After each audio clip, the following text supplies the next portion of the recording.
Okay, so we're gonna get started. So we ended last time on this problem. We're just gonna do it again, just for the purposes of just in case like we forgot what this problem was. So here we have a problem that that we've looked at before. A lot of like the same kinds of problem we did, especially when we were doing kinematics.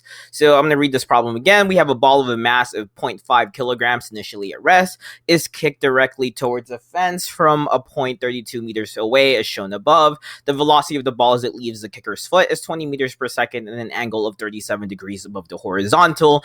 The top of the fence is 2.5 meters high. The ball hits nothing while in air, and air resistance is negligible. Okay, so what's happening here is we have this guy kicking a ball, right, at an angle, right, at a vector, and an angle of 37 degrees. So we know initially how fast the ball is going, but we know it at an angle, right? So what we did last time was split it up into components, right? So in any kinematics problem, especially ones that are at an angle, we have to split them up into the horizontal and vertical, right?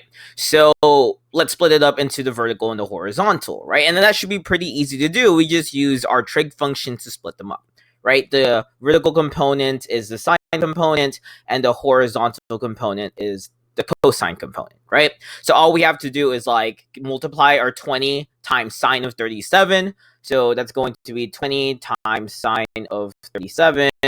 Make sure your calculation is in degrees. This should be 12, I believe. And then for this one, it would be 20 cosine of 37, which should be 16. So we know our like horizontal velocity is going to be 16, and we know our initial vertical velocity. And this is important, very important. The reason why I put initial for vertical velocity, right? We talked about it before. Vertically, in terms of like what's going on in this problem, vertically, gravity is affecting this problem. So gravity is giving this problem an acceleration. So since there's an acceleration, we know we have a starting velocity and an ending velocity, right? So we have like multiple, we're going to have different kinds of velocities just because there's going to be changes in the velocity because of acceleration due to gravity. And we know that to be negative 9.8 meters per second squared. Okay. So what we know, So we know that vertically, we know that horizontally. So horizontally, like we know several things, I guess. We know how much distance it's going to travel when it reaches the fence, right? So horizontally, right, it's going to travel, and again, I repeat, just horizontally, it's going to travel with a displacement of 32 meters, right? But just horizontally. It's actually not just going to travel 32 meters, it's just horizontally traveling at 32 meters, right? So vertically, it's going to travel also, but we can figure that out later, okay? So we know those several things for horizontal. Okay, and we know acceleration is 0 horizontally, right? So we know there's no acceleration. So a lot of the problems or a lot of the only equation we're going to use for the horizontal part of this problem is the kinematics equation that has no acceleration, which is just velocity equal to the distance over time. Okay, so if we look at like part A of this problem, determine the time it takes the ball to reach the plane of the fence. We know horizontally it's going to take the ball, it's going to travel 32 meters, right? So if I know it's going to travel 32 meters horizontally, and I know it's going to travel horizontally at 16 meters per second, I can easily figure out the time using this equation. So if you do distance, which is 32 meters, divided by the velocity, which is 16 meters per second, we're going to get a time of 2 seconds. Okay, so we know this problem, right? And we did this problem, or this part of the problem last time, so we know that the ball is going to reach this fence in just 2 seconds. Okay, so part B is where it gets a little bit complicated. Part B says, will the ball hit the fence, right? So while it's traveling, right, is the ball going to clear the fence? Is it going to go over the fence, or is it going to hit the fence, right? That's basically what it's asking. So the other part of the question, if so, how far below the top of the fence will it hit, right? So if it hits the fence, right, like how far below the top of the fence is it going to be here? Is it going to be here? Is it going to be here? We don't know, right?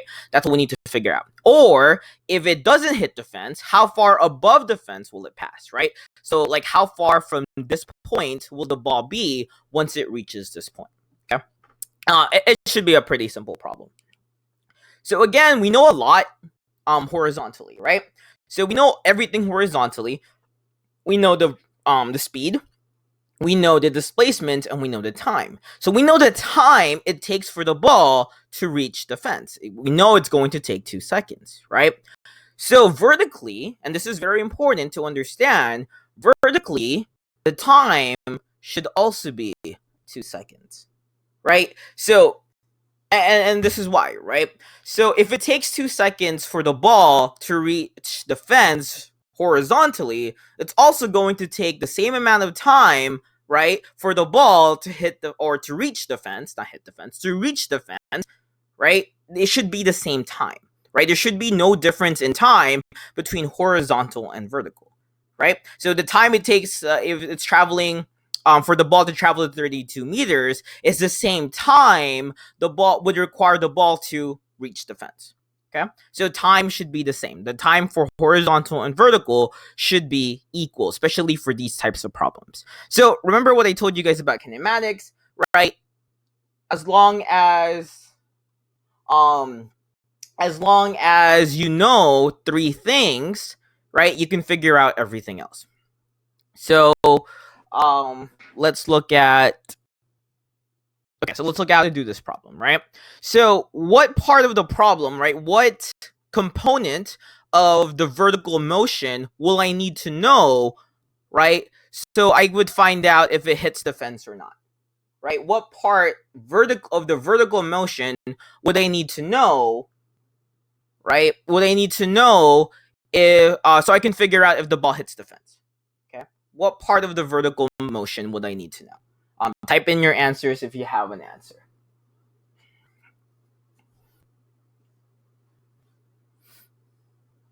Again, I posted this on Google Classroom. Yes, so the y displacement. So we're going to need to know the vertical displacement of the ball, right? So by the time the 2 second happens, where will this ball be vertically? Right? That's what we're looking for. Where will this ball be in its vertical path or its vertical displacement during these 2 seconds? Okay, so we're going to find a change in displacement, change of x. Let's just do change in y, make it simple, because y is like vertical, x is horizontal, right? It doesn't really matter, but just for the simplicity of this problem, let's do it that way. Okay, so we're looking for the change in y or the change in displacement vertically, right? So we're going to use one of our kinematics equations, probably, since we know the velocity, acceleration, and time. Which kinematics equation am I going to use?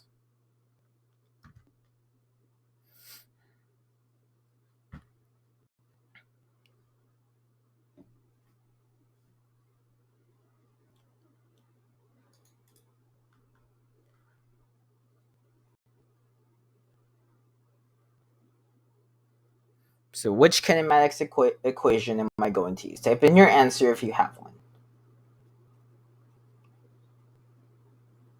All right, type in like which one is like the actual equation, so I don't. It makes things a lot simpler.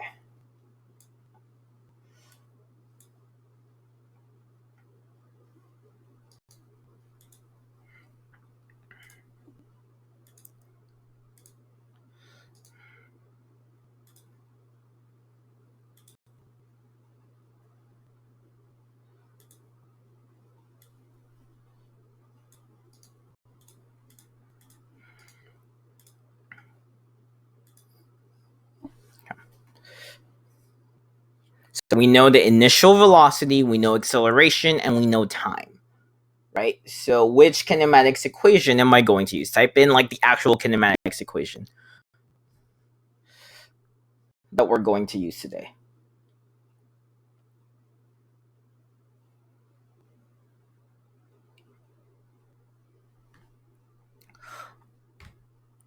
So think about what we're going to know, right? So again, and this is very important, like I could technically use the first equation, right? But think about what I'm looking for. I'm looking for this. I'm looking for the change in displacement. right? So technically I can use the first one, then use another one, right? But that would require a lot more uh, steps, right? So yes. So I'm going to use the second kinematics equation. The change of x is equal to VOT plus 1/2 AT squared, right? So that's the one I'm going to use. Just put a plus 1/2 AT squared. Okay, so that's the equation I'm going to use. I know everything about this equation, right? So I know it's going to be 12 meters per second. I know the time is 2, right? I'm going to do plus 1/2. I know the acceleration due to gravity is negative 9 point. Let me just write that so we can have space. Plus 1/2, right? Negative 9.8, and then 2 squared. Okay. So that's pretty much what I'm going to have to do. I don't know what the answer to that question would be. So if somebody can type in that in the calculator, or if they have a calculator, that would be pretty great.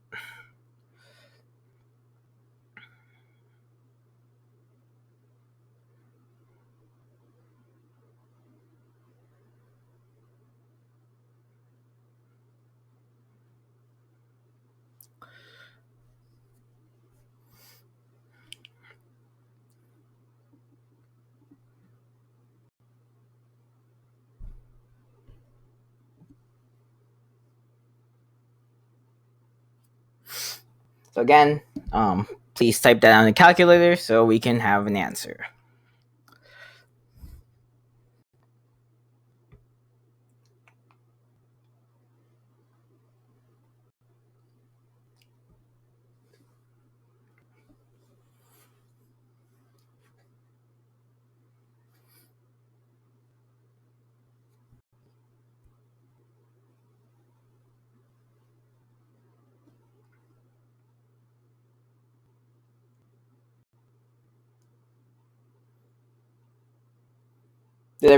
Okay. It should be 4.4, right? It should be 4.4. So the answer that you should get is 4.4 meters. So what that means is that this ball, right, is going to be 4.4 meters, right? It's going to have a displacement of 4.4 meters above the ground, right? So the ball will be somewhere over here, right, at 4.4 meters. Okay. So we know that it's not going to hit the fence. So you're going to say, no, it will not hit the fence.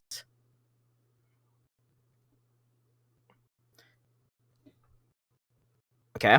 So you're going to say, no, it will not hit the fence. And then you're going to answer the question, how far from the top of the fence, right, will the ball be, right? And all you have to do there is 4.4 minus 2.5, which is what?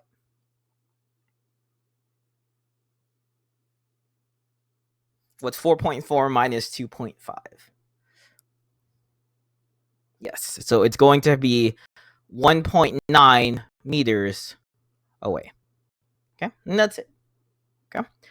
So again, and it's very important to understand this, right? In kinematics problems, it becomes really easy once you just write down every information that you're given, right? If you write down every information that you have, because remember in kinematics, as long as you know 3 of the components, right? As long as you know 3 things, you can figure out everything else, because the 3 kinematics equation is encompassing of all of these different parts, right? So let's look at part C. On the axis below, sketch the horizontal and vertical components of the velocity of the ball as functions of time until the ball reaches the plane of the fence. So what we're going to do right now is we're going to create a velocity versus time graph, right? So what we're going to do, we're going to create 2 graphs. We're going to create one of the horizontal component of the velocity and the vertical component of the velocity. Okay, so first let's do the horizontal component of the velocity, right? So we're going to look at this part. So, what do I know about the velocity of the horizontal component of the motion throughout these entire 2 seconds? Right? What do I know? It's constant. Okay, so I know horizontally, since it doesn't hit anything, it's not affected by air resistance, not affected by anything, it's going to have a constant horizontal velocity. So I know the horizontal velocity is 16, right? Initially, since there is going to be a constant horizontal velocity, zero acceleration, no change in velocity, it's going to have 16 the whole time. So we're just going to draw a straight line. Again, I can't draw. We're just going to draw a straight line representing the 16 meters per second, right? But let's just do it for the first two. Yeah. Since we know it's only going to take 2 seconds, we're going to have to stop here. So that's very important that you guys understand that, right? Since we know that we only care about until the ball reaches the plane of defense. We know that it reaches the plane of defense in 2 seconds, so we need to stop our graph here. Okay? That's it. That's for horizontal component of velocity. Now, the vertical component of velocity is going to be different. The vertical component of the velocity is going to be, it's going to change, right? So the vertical velocity is going to change because there is acceleration, and that's due to gravity. Okay, so we know, right? So based on what we figured out here, we know initially when they kicked the ball, when we did our sine component, we know it's initially going to have 12 meters per second. So that's going to be our starting point. So that's going to be very important. That's going to be our starting point. We know initially at time is equal to 0, it's going to have an initial vertical velocity of 12 meters per second. And what's happening to that velocity as it's going down? Right? What's happening to that velocity? As it's going up, sorry. Is that velocity going up or is that velocity going down? Is it speeding up or slowing down? I guess is the right question.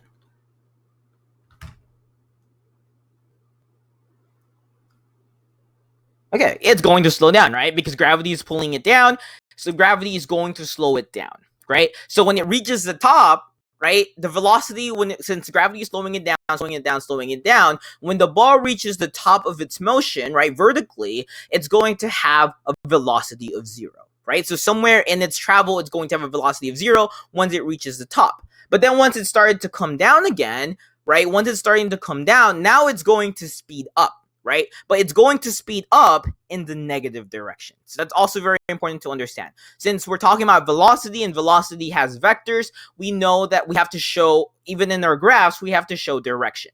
So we know when it's going down, it's going to speed up at a negative direction. We know our line is going to be decreasing, right? And this is also very, very important. Our acceleration will be negative 9.8 meters per second squared. Acceleration stands for change in velocity. It's the rate at which velocity is changing by, right? So it's going to be this change in velocity over time. It's going to be the rate at which velocity is changing in a given amount of time. Okay. What's another word for rate? What's another word for rate? Slope. Good.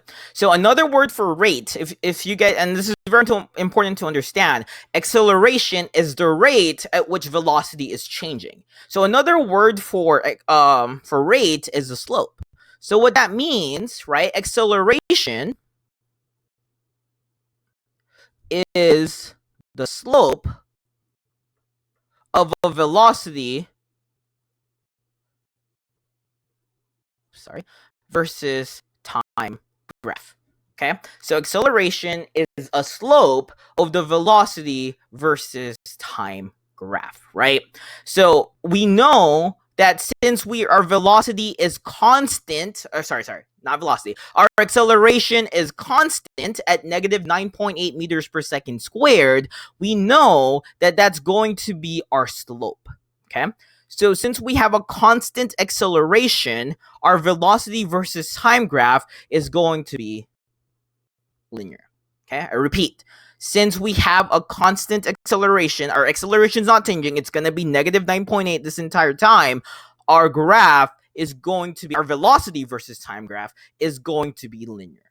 Okay, our distance or displacement over time graph is going to be it's going to be exponential, or it's going to be curved, but our velocity versus time graph, right, since we have a constant acceleration, is is going to be linear. Okay? So this makes the problem very, very easy. So all we have to do is we need to find 2 points, right? We need to find 2 points. We already have one here, right? We just need to find a second point. Because as long as we know 2 points, we can just draw a straight line, right? We can just draw a linear line. That's super easy. So we just have to find a different point, right? So we have to find the vertical component of the velocity at a given time. Okay? And we can easily do that. Okay?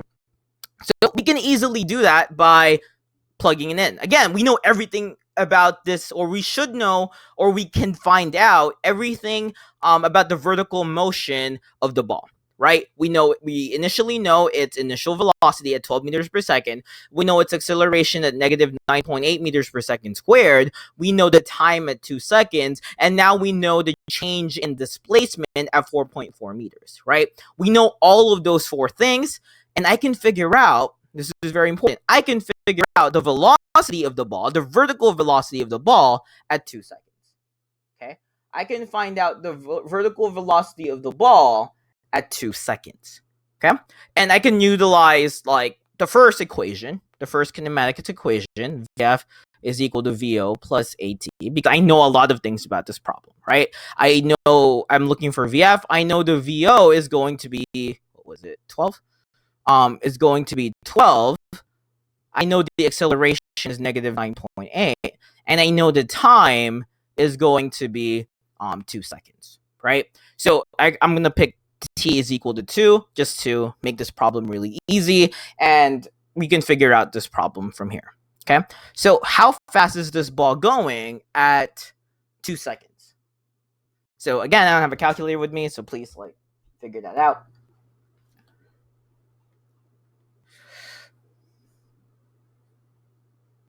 I wish I used.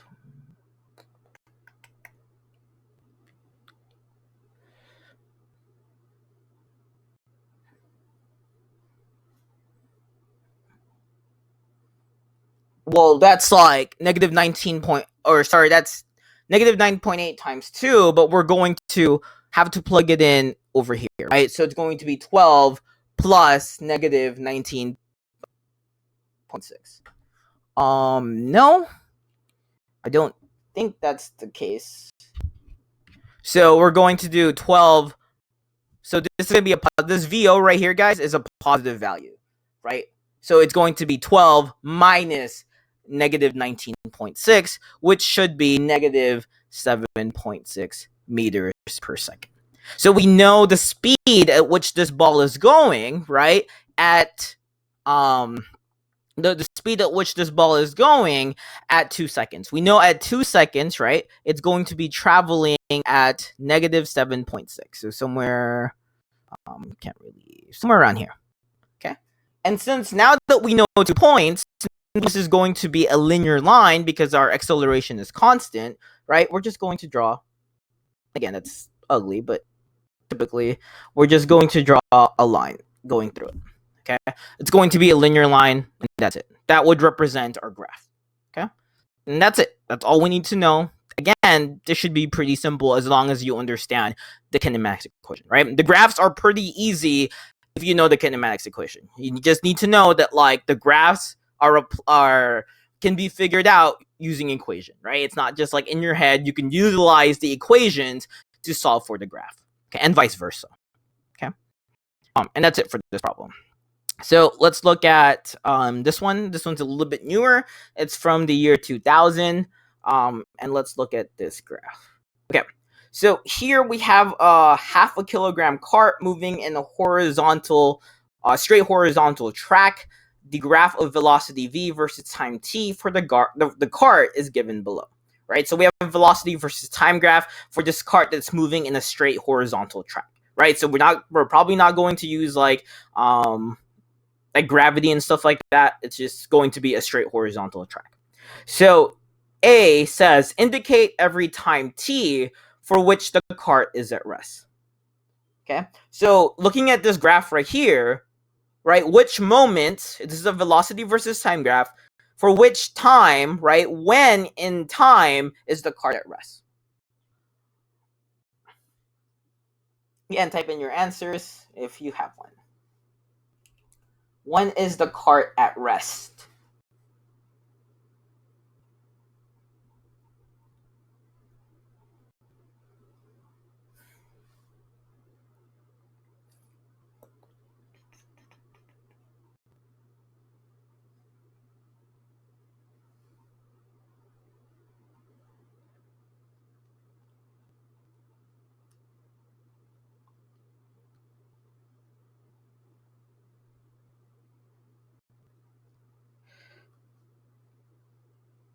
So no. Okay.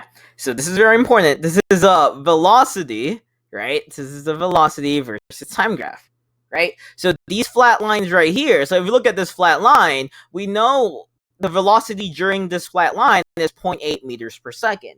If there is a velocity, right? If there's a velocity, it's moving, right? That's what that's the definition of motion, of movement. If there is a velocity, it's moving. So, and this is very important. This is a velocity versus time. Your answer would have been correct if this was a displacement versus time graph, but this is a velocity versus time graph. As long as there's a velocity, right? As long as the y reads a velocity, it's going to have a motion. It's going to be moving, right? It's not going to be at rest. So this time here, and this is very important, the time here and the time here at negative 0.45 meters per second. So these two times here, right, what these flat lines mean in a velocity versus time graph is that the velocity is not changing, right? So during the flat parts of the velocity versus time graph where velocity is not changing, right, there's going to be no acceleration. That's all that means, right? The flat lines right here means no acceleration. Doesn't mean anything else, just means there's no acceleration. But there is still motion happening. Okay? Sergio is right. It's going to have, right? So if you look at this point and this point, okay? So if you look at this point, right? So a time at 4 seconds and the time at 18 seconds, what does the y read? Right? What's the velocity reading at 4 seconds and 18 seconds? Okay? The velocity reads at 0. So during this time at t is equal to 4 seconds, there is 0 velocity. At t is equal to 18 seconds, there is 0 velocity. So at those times, t is equal to 4 and t is equal to 18 seconds, right? There is 0 velocity. And if there's 0 velocity, the cart will be at rest. Okay? So again, you have to pay attention to the y and the x-axis, right? So if there is velocity, right? If the velocity is not 0, it's moving, right? It's not at rest. But if the velocity is at 0, then it is at rest. So let's look at part B. Indicate every time interval for which the speed of the cart is increasing. Okay? And this one should be pretty easy. Okay? For which, and again, type in your answers if you have one. Indicate which interval is the speed increasing. There are several.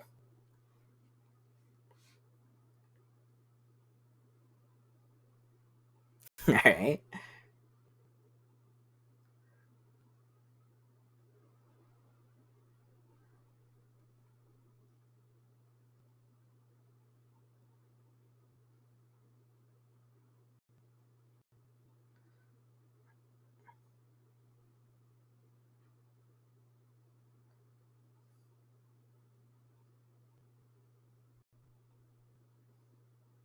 Okay, so I'll agree with most of you at 17 versus 20, right? So from this point on, there's going to be a positive increase in speed, right? That part is fine. So we know for part B, at least time is equal to 17 to 20, right? Is going to have an increase in speed. But it's very, very, very important that you guys understand or you guys pay attention to what is being asked, right? It's asking for speed. Okay. So what is, yeah. So it's very important important that you guys understand that speed is a scalar quantity. What that means is that, like, there's no negatives, right? It doesn't care about direction. Speed doesn't care about direction. As long as the number, right, goes up, even if it's like positive or negative, as long as the number goes up, right, as the magnitude of the number goes up, then it's going to have an increase, right? Because speed is a scalar quantity, right? So if you think about it, where it's speeding up, regardless of the positive or negative direction, it's going to have an increase in velocity. So obviously here, the number is going up. It's speeding up at this part, right? It's speeding up in this part because we see it. It's very obvious, right? The other part where it's speeding up, and this is very important, is not from 0 to 9. It's going to be from 4 to 9. Okay? So, because from 0 to 4, it's actually slowing down, right? So it has a 0.8 velocity, then it's going slower and slower and slower. But over here, from 4 to 9, it's going to get faster, but it's getting faster at the negative direction. Right? So the speed is still going up. Sure, velocity is going down, quote unquote, like velocity is decelerating, but the speed, right? And this is very important. This is a distinction between speed and velocity. The speed is going up because speed doesn't care about direction. So it's going to be from 4 to 9 and 17 to 20. Okay? So these two, 17 to 20 and 4 to 9. Right? Those are when the speed is going up or increasing. Okay, so now let's look at the next part, part C. Determine the horizontal position x of the cart at 9 seconds. Okay, so at 9 seconds, at t is equal to 9 seconds over here, right, we're going to find the horizontal position or the displacement of the graph. Hold up. Yeah, so everything under the x-axis is going in the negative direction. So like, so this whole part at the bottom part, right, where the negative part, the object is moving in the negative direction, right? It's literally turned around and moving at the other direction.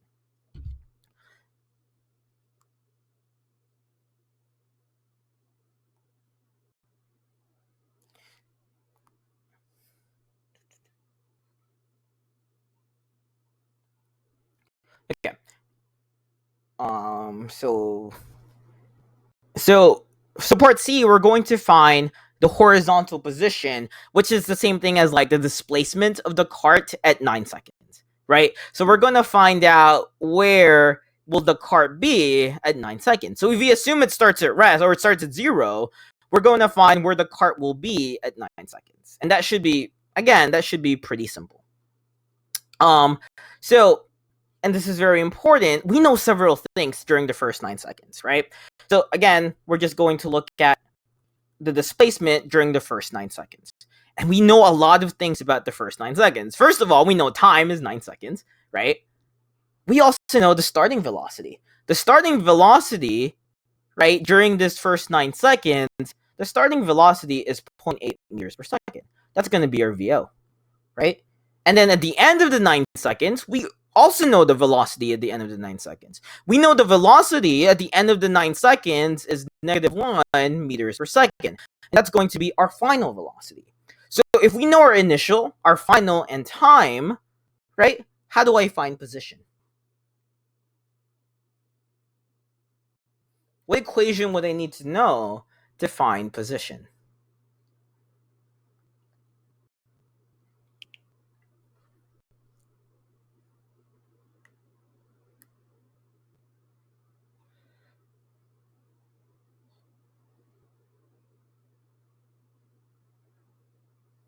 So the third one is change of x is equal, third one is vf squared equal to vo squared plus 2a change of x. I would have agreed with you, but we need acceleration for that, right? The second one is change of x is equal to VO t plus 1/2 at squared. Again, we need acceleration for that one, right? So what we probably should do is first, before we can find out like x, change of x, before we can find out displacement, let's find acceleration first, right? So again, that's very important to understand. Like I can use either one of these equation, but I have to use the I have to find acceleration first. Okay. So let's find the acceleration, which is the first one, Karen's right. So we have Vf is equal to Vo plus At. We know the final velocity is -1. We know the initial velocity is positive 0.8. Oops, sorry. Positive 0.8. We know the time is 9 seconds. Sorry, plus that's a plus.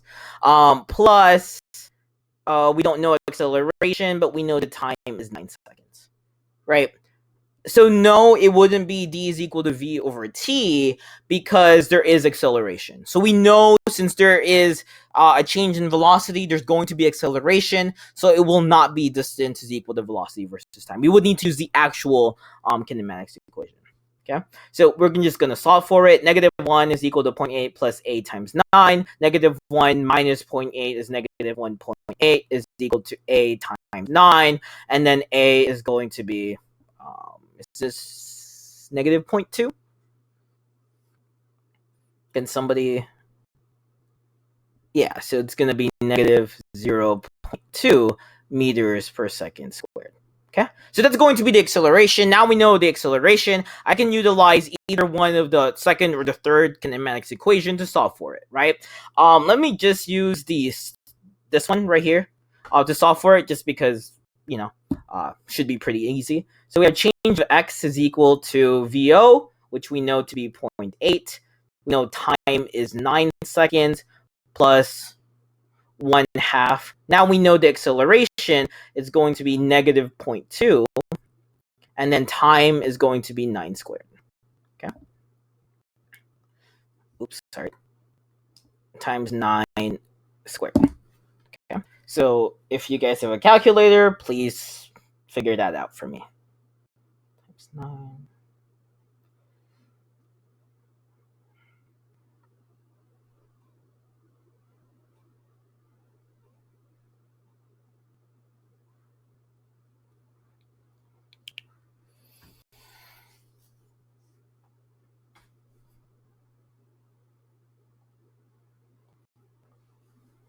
Yeah, that's what I got to.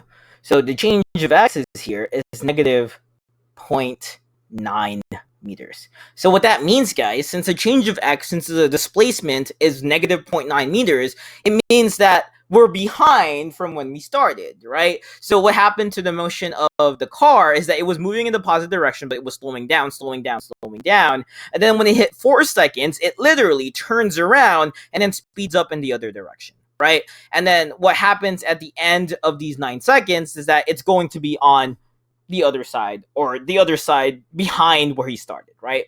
It's going to be in the negative direction. And that's it. That's pretty much our answer for that one. -0.9 meters. Again, pretty simple. B, what we're going to do is we're going to sketch an acceleration versus time graph for the motion of the cart from 0 to 25 seconds. So instead of a velocity versus time, instead of a displacement over time, we're going to draw an acceleration versus time graph. And that should be pretty simple, guys. Okay? So it's very important, and I would write this down somewhere. And the velocity versus time graph, right? It's very important to understand that the slope, remember, gives you what? What does the slope give you in the velocity versus time graph? If I have a velocity versus time graph and I find the slope, what does it give you?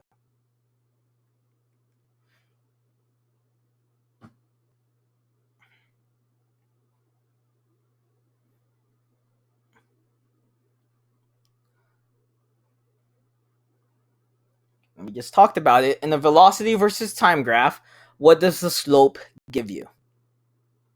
No.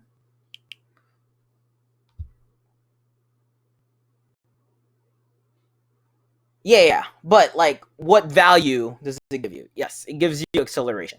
So I would write this down somewhere, like learn it, memorize it. It's very simple. The slope in a velocity versus time graph gives you acceleration, right?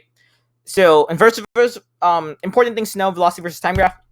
The slope gives me acceleration, and if you remember, the area under the line or under the curve is displacement.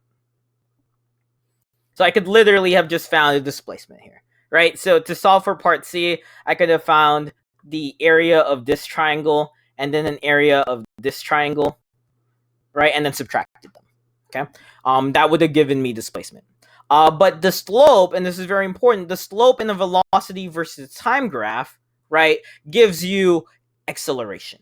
So that means at any given point, I can just find the slope of the lines, and that gives me the acceleration of the graph. Okay? That's very important to understand. The graphs make things a lot easier. So if I have a straight line, easily figure out the acceleration because I know I can just find out the slope. So if I find the slope, right, and I already figured it actually, utilizing this equation right here, we already found the acceleration during that time. So we know the acceleration during the first 9 seconds is negative 0.2 meters. And this is very important to understand, right? During the first 9 seconds, did the slope change in the first 9 seconds? In the first 9 seconds, did the slope of the velocity versus time graph change? No, it doesn't, right? It's a straight line, slope doesn't change. That means the acceleration isn't changing either. So during the first 9 seconds, it's going to have an acceleration of negative 0.2 meters per second squared, right? It's going to be acceleration is constant throughout, or it's constant during the first 9 seconds because the acceleration doesn't change, right? And then now let's go from 9 to 12 seconds. During 9 to 12 seconds, it's also a straight line. I can figure out, to find out the acceleration, all I have to do is figure out the slope. Right? So if you guys remember, slope of an equation is m is equal to y2 minus y1 over x2 minus x1. Right? So if you guys remember that, we can easily solve for this. So I know that y2 is negative 0.4, y1 is negative 1. Right? Sorry. Ooh. Over, unless I'm doing something wrong.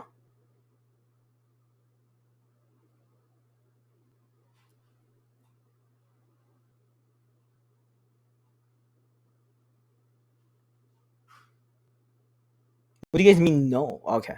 So y2 minus y1 over x2 minus x1. So my x2 will be 11, 12 minus 9 seconds.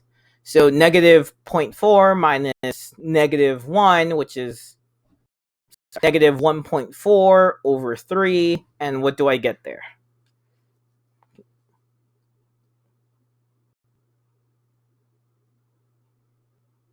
Like, what do you mean?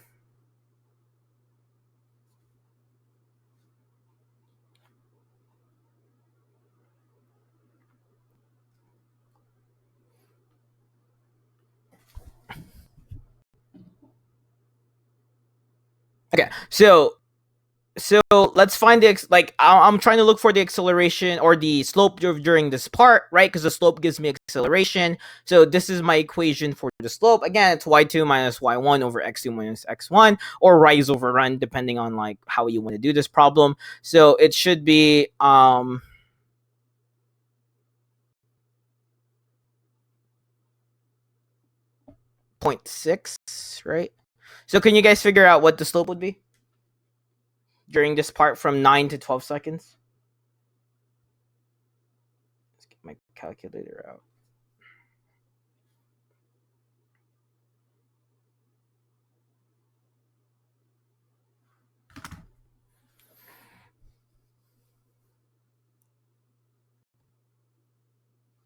Again, type in your answer if you have one.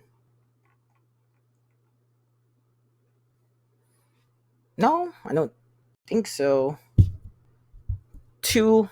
Let's get 2. So remember, guys, this is our decimal. Like this is 1 and this is 0.4. So negative 0.4 plus 1, right? Negative minus is plus. So 0.4 plus 1, or negative 0.4 plus 1 is going to be positive 0.6. So that's going to be 0.6 over 12 minus 9, which is 3. And 0.6 divided by 3 is what? Not 2. It's going to be what?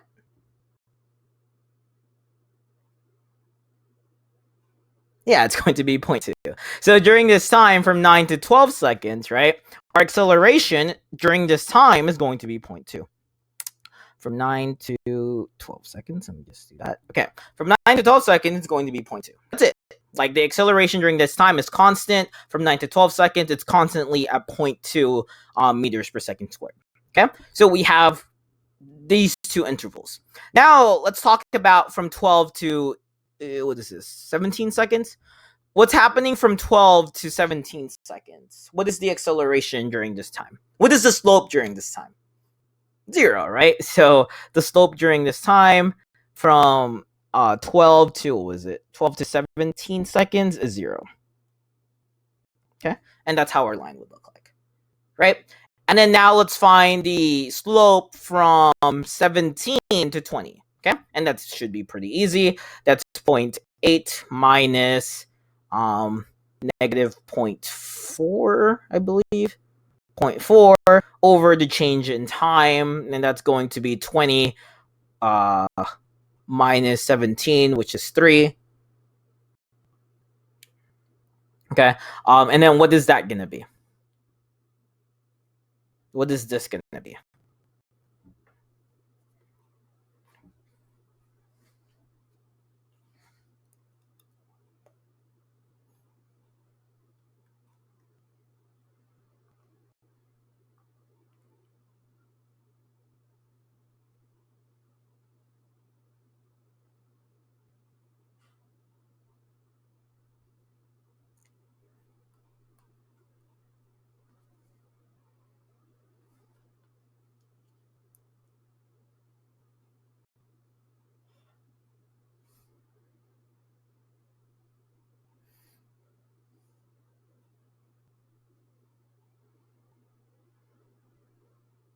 Yeah, it's going to be 0.4, guys. So during this time, the acceleration will be 0.4 with 18 to 20 or 17 to 20. So it would be 0.4. So it would be a straight line like this. And then finally, from 20 to 25, what's the acceleration? 0, right? So during this entire time, and that's our acceleration versus time graph. So it's very important you guys understand that like a lot of the problems that we're going to have, and especially if you're going to have to draw acceleration versus time graph, a lot of our acceleration time graph will look like this. It's going to be a lot of horizontal lines, right?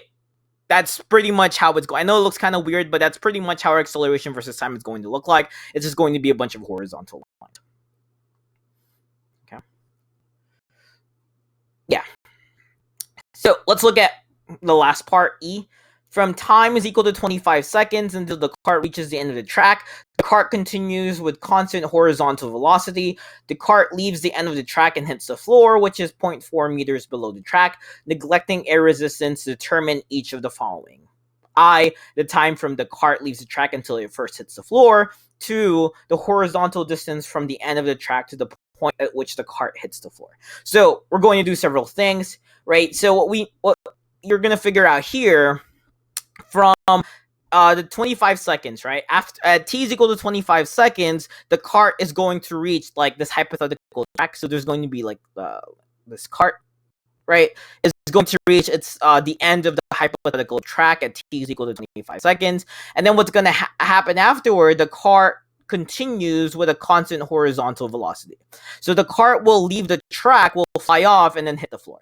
Right, that's pretty much what it's saying. The cart will leave off and then hit the floor, but it's going to move with a constant horizontal velocity. And we know that the distance from the track and the floor is 0.4 meters. Okay, so that's going to be, and if you could figure this out already, that's going to be our vertical displacement. So the vertical displacement will be 0.4 meters, or probably negative 0.4 meters is the better example here. Okay. So we're going to look for I, the time from when the cart leaves the track until it first hits the floor. So it's very important to understand. So now we're going to actually look at this at like an aerial motion, right? Now this is a projectile motion problem. So now we don't really know much about like the horizontal or the horizontal part, right?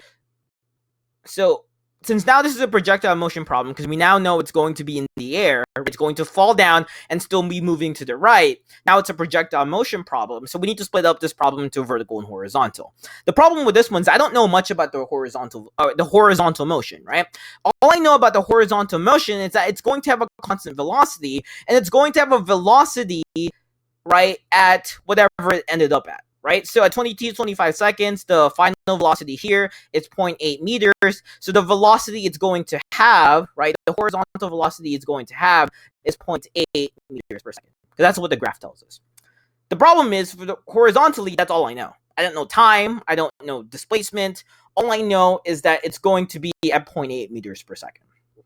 Vertical velocity, I know a little bit more. Vertical velocity, I know now that it leaves the track, it's under like the mercy of gravity, right? So since it's under the mercy of gravity, I know the acceleration of this object.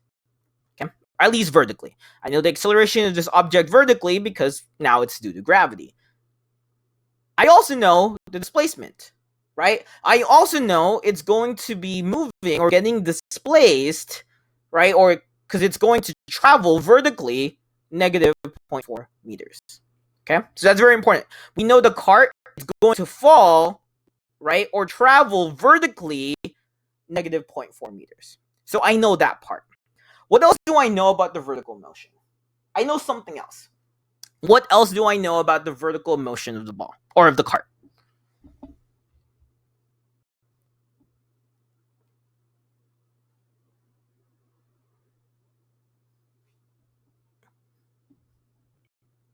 You're saying I know VO? What do I know about VO? What do I know about the initial velocity?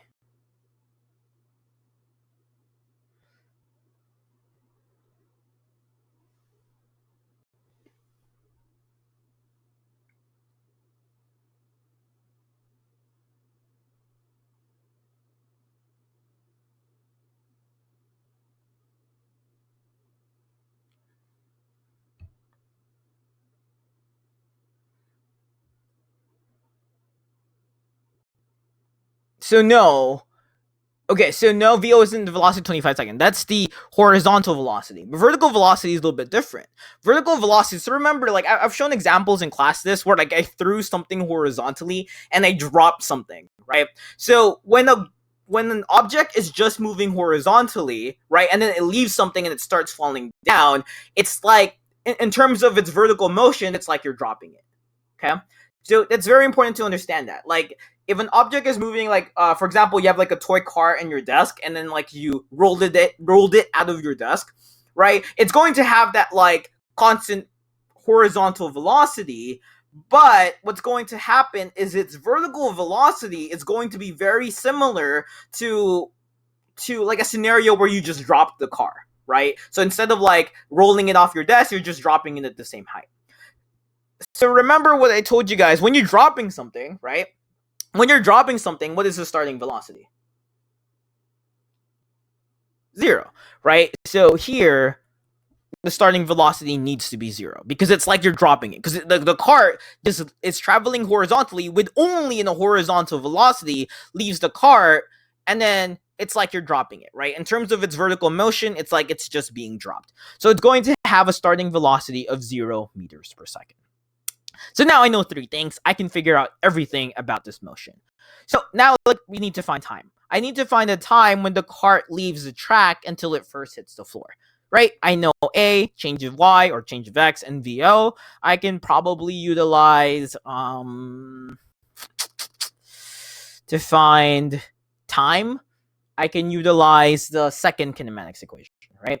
So I have change of Y or change of X is equal to VOT plus 1/2 AT squared, right? So I know the change of Y is going to be negative 0.4 meters is equal to, I know VO is 0, doesn't really matter what time is at this point, or at least for this part, time plus 1/2 A is negative 9.8, and then T squared.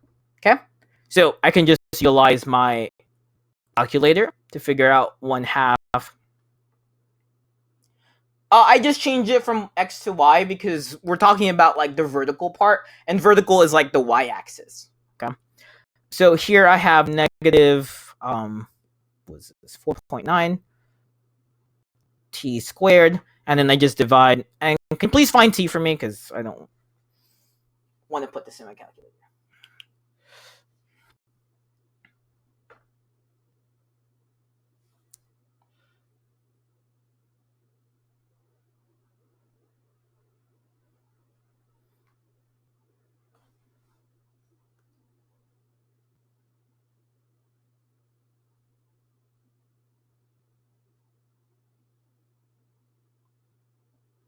Does anyone figure this out? What the t would be? Should be a pretty small number.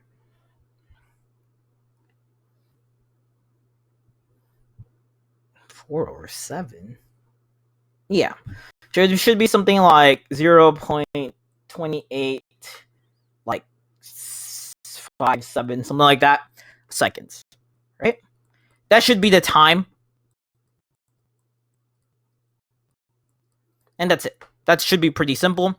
And now, like, the second part of the problem, right? So we solved for part I. Let's solve for part 2. The horizontal distance from the end of the track to the point at which the cart first hits the floor. So what we need to find is the horizontal distance. Okay. So we need to find a change of x here, or, thing is distance, right? So to find, remember, horizontally, it's going to be moving at a constant velocity, meaning there's no acceleration, meaning we just use velocity is equal to distance over time, right? So what did I tell you about, like, the horizontal and the vertical motion? What are they going to share? What's going to be the same about the two of them? Same time. The time is going to be the same. If the time it would take to hit the floor is 0.2857, the horizontal, time that it will be traveling is also 0.2857 seconds. So utilizing velocity is equal to distance over time. I know velocity is 0.8. I know time is 0.2857. I can just multiply this to find distance, right? And what will that be?